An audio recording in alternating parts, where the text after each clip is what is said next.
As luzes do teatro apagam, a cortina sobe, a fumaça cobre o palco e um homem desaparece diante de 300 pessoas sem deixar aplauso, erro ou corpo. Você entra nesse caso no exato segundo em que o truque termina e ninguém entende por que o assistente sorri tarde demais. Se esse tipo de investigação te prende, acompanha o canal e fica até o fim, porque aqui a mentira aparece antes da verdade.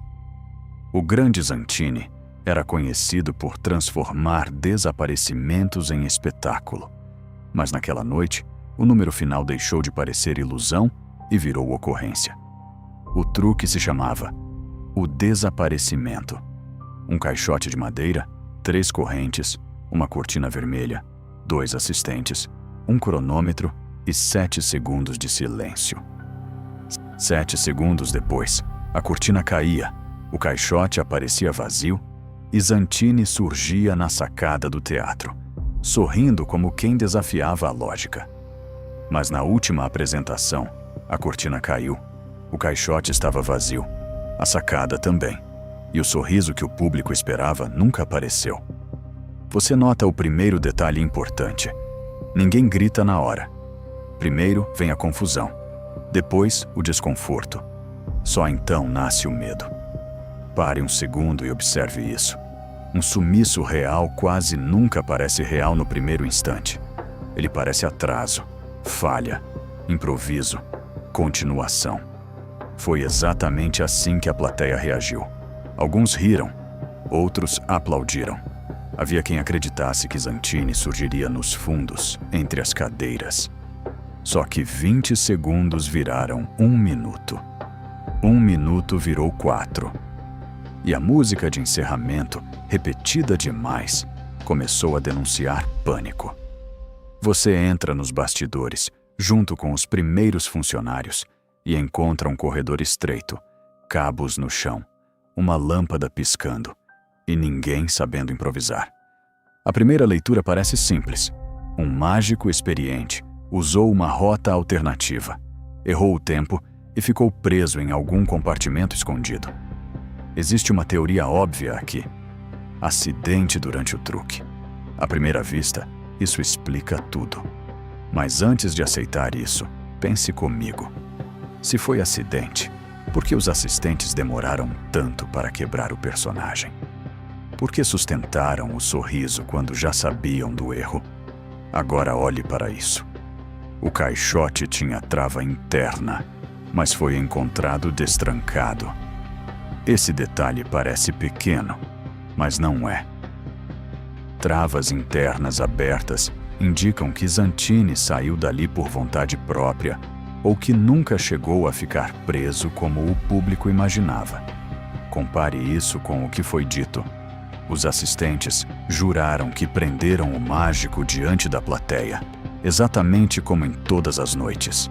Só que um espectador da terceira fila lembra de algo estranho.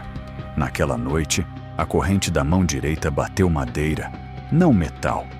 Guarde esse detalhe. Corrente batendo madeira sugere folga, peça falsa ou encaixe incompleto. A história parece boa, até encostar nesse som. Agora o foco muda para ele. Raul Vilares, assistente principal havia 6 anos. Homem preciso, mãos firmes, postura reta, voz calma demais. Raul disse aos policiais que Zantini estava nervoso com dívidas, mas confiante no espetáculo. O problema é que essa reação não faz sentido.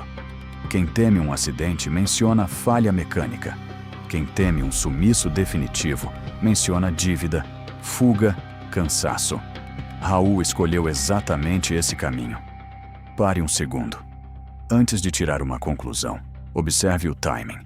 A ideia de fuga apareceu cedo demais, quase pronta demais. É aqui que esse suspeito começa a pesar. Não porque parecia culpado, mas porque parecia já saber qual narrativa precisava sobreviver. A segunda pessoa isolada na cena é Lídia Marnel, ilusionista substituta, ex-parceira de palco, ex-amante e, segundo rumores, ex-sócia prejudicada. Lídia afirmava que Zantini roubara um projeto seu.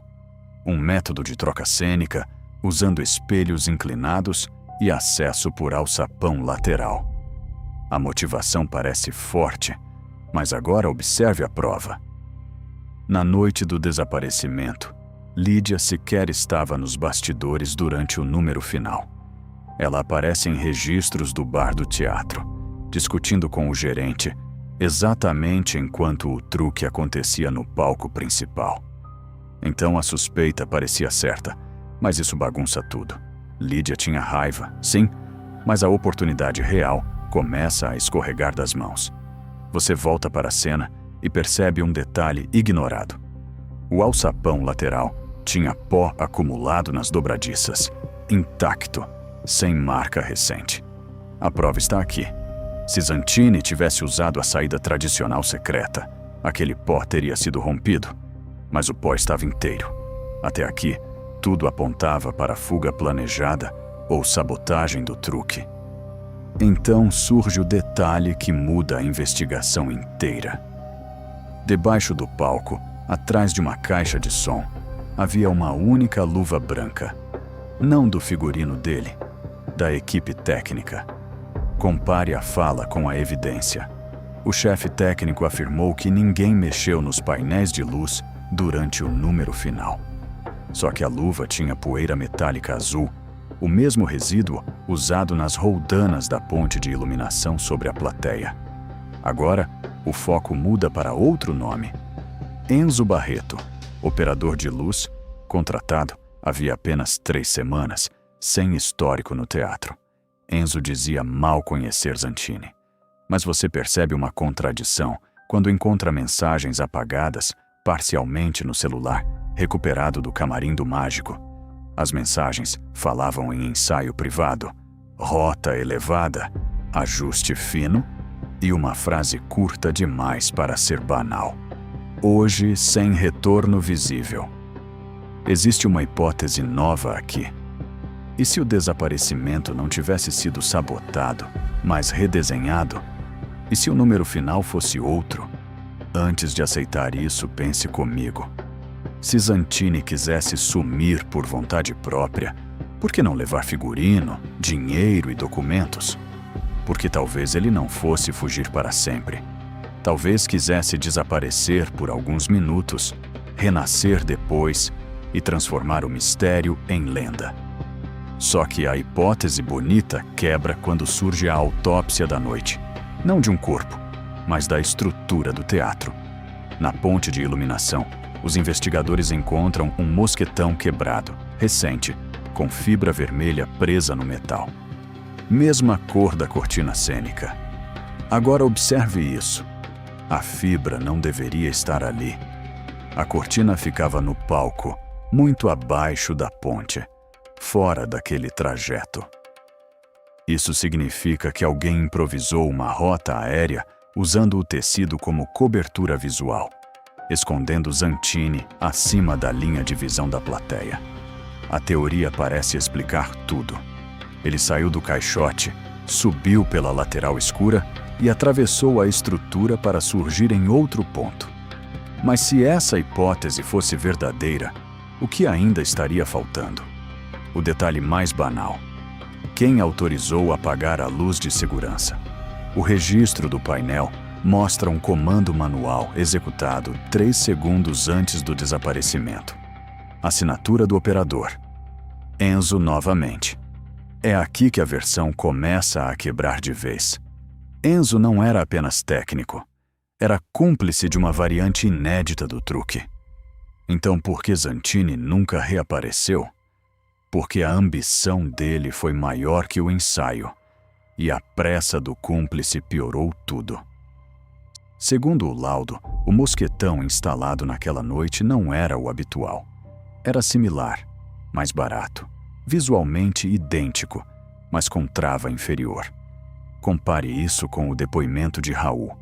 Ele insistiu em dívida, fuga e instabilidade, desviando a investigação da mecânica do palco. Agora você entende o papel dele. Raul não matou Zantini. Raul encobriu o erro para proteger o espetáculo, o nome e a própria carreira. Ele sabia do novo final aéreo, sabia que algo falhara e preferiu empurrar a polícia para a tese da fuga voluntária. Enzo, pressionado depois, confessou a troca da peça. Queria economizar, impressionar Zantini e garantir lugar fixo na equipe do próximo tour.